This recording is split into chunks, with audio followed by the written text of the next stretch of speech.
So Nancy comes in, she closes the door, she leans on it, and she bursts into tears.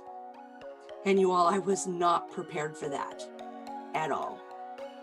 So it turns out that after the birth of her second son 4 years ago, her husband had decided that they were done having sex. He moved into the spare bedroom, and he was content to live a sex-free marriage. And Nancy says to me, "I'm not so sure I'm okay with that." And I said, "Girl, not too many women would be." So she doesn't want a divorce, and she wants her kids to grow up in an intact family, and I support that. But Nancy wants a toy, something small and quiet that won't disturb anyone.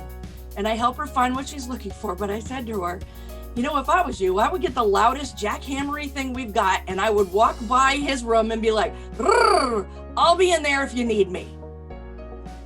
And then she laughed. And it was the first smile I'd seen on her face the whole night. And it was then that I realized that Nancy needed this.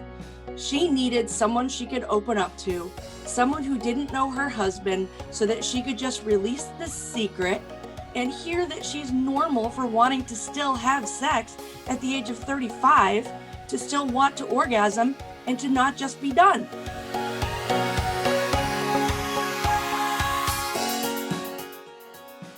So Jenny called me about 2 months after I met her at a party and asked if I remembered her, and I didn't at first until she reminded me of her story.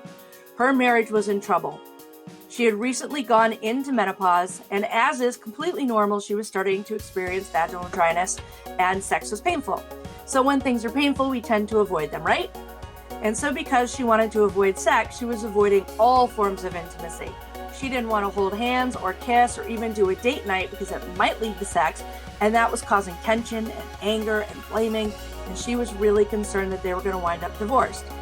She wanted to try the lubricant that we sell. So now she was calling to say that they were like a newly married couple again. She and her husband were so happy, and she needs 2 more bottles. One for her mom and one for her sister. See, when we can have these open, honest discussions and learn from them, then we can share with our friends and our sisters and help make their lives better.